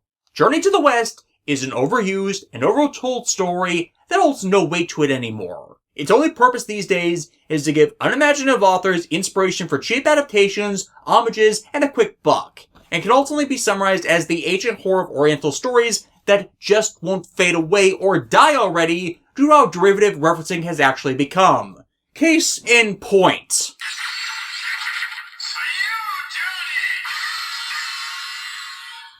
And them referencing it here has no place, especially since everyone else has a topical costume. If you recognize what author and story I have paraphrased that from, good for you! I really like that guy's work. They cause chaos at the party, distracting Goss and allowing the net agents and Netto to infiltrate Goss's mansion's off-limit areas, where he's going to be holding the gospel agent meeting. Though before he does, he says something ominous to Midori. ワールド3と違ってゴスペルは決して失敗を許さない。それを忘れぬように。尊敬するワイリー博士のただ一つの横転。それはワールド3を作ったことだ。Shown once again by in the games, their leader murdering one of their subordinates. And no, I am not letting that go. He reveals this entire thing is actually a trap to capture the net agents, and that the gospel agents there are just Wily model robot drones. They got played in their entirety. And now, they die. 私はネットバトルなどする気はない。何？これは君たちを排除するゲーム。まもなく君たちはアーカムさえ見られなくなる。死ぬのだ。Though for some reason, actually killing people doesn't actually sit right with Midori. As while she is callous and vain in her anime incarnation, she's not so awful a person to actually consider casually murdering someone with death traps. Hell, even by the standards of her game counterpart, she wasn't a malicious murderer either. Her big scheme in Battle Network 1 was a ransom operation. She was uncaring of the possibility of people getting hurt, but she wasn't going out of her way to kill anyone there either. I think that's actually why Goss thinks World 3 was a mistake by Wily. They were ultimately too soft in their schemes and didn't truly follow through. People can escape fires, data can be recovered, traffic light failure is an inconvenience, robot fish flying around is bizarre but not necessarily harmful, and hypnotizing people to think they're animals is just dumb.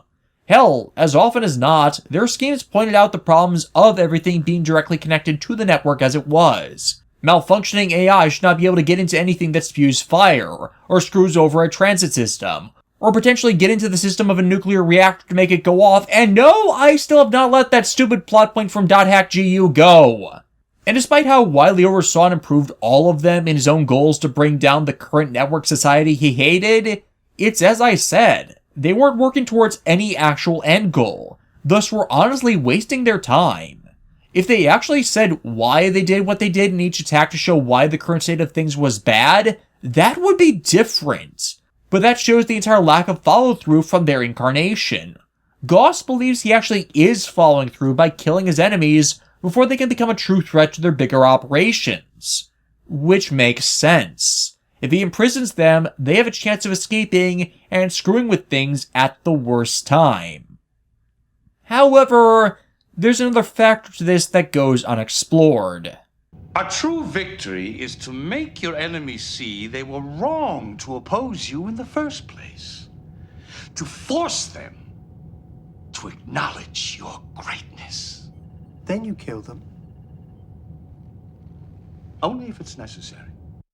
And that's something that's always been poorly addressed when it comes to Wily in the .exe universe. Why are these people following him? Why do they want to sow the chaos they do and destroy the current society? What do they get out of it, beyond a paycheck, to put up with the abuse they do? Some are hired to do jobs like Shadow Man and his operator. Some are true believers brought about from their own suffering, a wish for revenge with respect to slights against them, or status as an outcast like the game version of Goss. Some are just straight weaponized psychos and they like hurting people. But they all, at the end of the day, need a reason to follow a madman that's just as likely to kill them as congratulate them for a job well done. And as we never get that from Midori, that commitment to Wily's cause at all costs, that's why she's hesitating. Hell, that's why she so easily left World 3 for this job in the first place. Her loyalty isn't to the cause. It was just a job for her with some nice perks.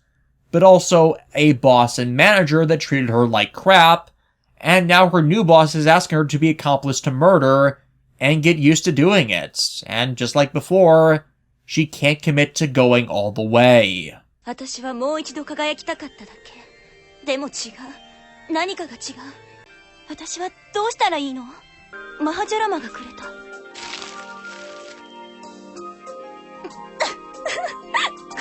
何が友情の証よね。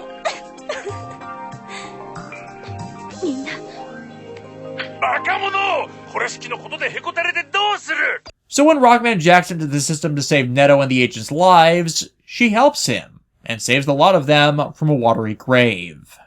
手が滑っちゃった。ゴスペルなんてワールド3に比べたらゴミためよ。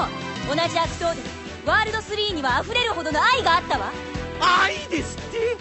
ワールド3に愛なんてあったっけ？ And thus one use of Elect Team and an extension chip, fusing Color Man with Rockman. Later, Magnet is sent packing once again, with Goss reusing the same means of escape as before. Midori taking Goss's Wily statue with her, and returning to her friends at the curry shop. The wrap-up. Nothing new in Battle Chips, though as this is filler, that's to be expected. We have The Grass is Greener, to Midori taking some time to work for another organization, and not agreeing with their methods. We have Stupid Sexy Flanders, to Midori being Midori. And we have And Now You Die, to Goss Magnus totally falling through on a plot to kill people, only thwarted by an unruly subordinate. And if you can't tell, I'm making up these categories as I go along just as a running gag and to be funny. I really like this one. One of the strengths of the Gospel arc of the series is it allows time for character stories like this, and Midori was the last of the members of World 3 to get one. Sure, it's not as dramatic as Hinoken's or important to the lore of the series like Jack's. It plays an important role in providing a contrast between their incarnation of World 3 and the more malicious Gospel, in that even though their World 3 caused dangerous things to happen, they weren't explicitly out to act with true malice. And it helps that I feel that Midori is an underutilized character in the series in general. Not because I find her attractive, but because they legitimately do not do much with her despite her being the smartest of the original 3 agent set and an otherwise decent foil for male and role. If they could get away from the wasteful cliches they used in the first half of the season, they could have had something great. But as World 3 mostly falls out of prominence past Access, bar the rare occasional event where they cameo, that she even got a spotlight episode in and of itself, I'm calling a small miracle. Mayuri Sekijima, you did good here.